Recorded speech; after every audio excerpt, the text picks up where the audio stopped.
नमस्कार, मी प्रतीक्षा. डीएनए मराठीमध्ये आपलं स्वागत. छत्तीसगडमधील अमित बघेल या व्यक्तीने सिंधी समाजाचे श्रद्धास्थान असलेल्या भगवान झुलेलाल यांच्याबाबत अवमानकारक वक्तव्य केल्याप्रकरणी अहिल्यानगर जिल्ह्यात संतापाची लाट उसळली आहे.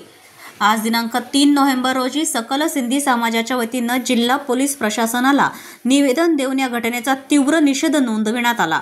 भगवान झुलेलाल हे सिंधी समाजाचे आराध्य दैवत असून त्यांच्या बाबतीत केलेले अवमानकारक वक्तव्य कोणत्याही परिस्थितीत सहन केले जाणार नाही, असा इशारा समाजातील नेते महेश मद्यान यांनी दिला.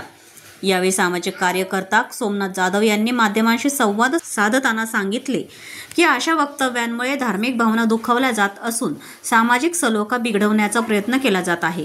संबंधित व्यक्तीवर तात्काळ कायदेशीर कारवाई व्हावी अशी ठाम मागणी करण्यात आली. पोलीस प्रशासनाकडे लेखी निवेदन सादर करत समाज बांधवांनी आरोपींविरोधात कठोर कारवाई न झाल्यास आंदोलनाचा इशाराही दिला. अहिल्यानगरमधील पोलीस अधीक्षक कार्यालयाच्या बाहेर सिंधी समाजाच्या घोषणांनी परिसर दणाणून गेला होता. जय झुलेलाल. आज इथं सिंधी जनरल पंचायत सकल सिंधी समाज अहिल्यानगर यांच्यातर्फे SP साहेबांच्या ऑफिसमध्ये आम्ही सगळं सिंधी समाजाचे बांधव इथं जमलेलो आहोत. 3 दिवस पूर्वी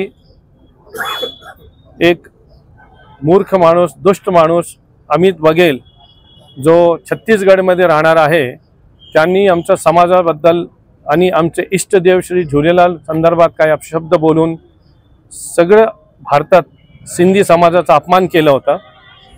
भारतभरात सिंधी समाजातर्फे त्यांचा निषेध करण्यात आलेला आहे. आम्ही पण आज अखंड सिंधी समाजातर्फे त्याचा निषेध करतो आणि आज SP साहेबांना सगळ्या समाजातर्फे निवेदन देण्यात आलेलं आहे की त्या दुष्टाच्या विरोधात गुन्हा नोंदवून त्याच्यावर कडक कारवाई करण्यात यावी लवकरात लवकर, ही आम्ही मागणी केलेली आहे. आम्ही माननीय जिल्हाधिकारी साहेबांना पण निवेदन दिलेलं आहे. तसेच जे महाराष्ट्राचे मुख्यमंत्री आहेत त्यांना बी याचं आम्ही विनंती अर्ज केलेला आहे. तर आमची मागणी आहे सगळ्या समाजातर्फे की आमचे जे भावना दुखावल्या गेलेल्या आहेत त्याचा गुन्हा दाखल करून आमच्या समाजाला न्याय मिळवावा. जय झुलेलाल.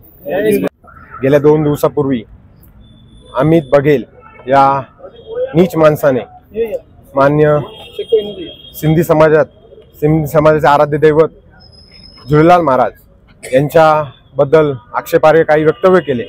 याबद्दल मी समस्त अहिल्यानगरकरांच्या वतीने त्याचा निषेध व्यक्त करतो व यापुढील हिंदू देवदेवतावरील व संत महात्म्यांवरील अशा कुठलाही अपमानकारक वक्तव्य आम्ही कदापि खपवून घेणार नाही आणि याचा सर्वप्रथम मी निषेध व्यक्त करतो. प्रतिनिधी मुंतजीर शेख, डीएनए मराठी, अहिल्यानगर.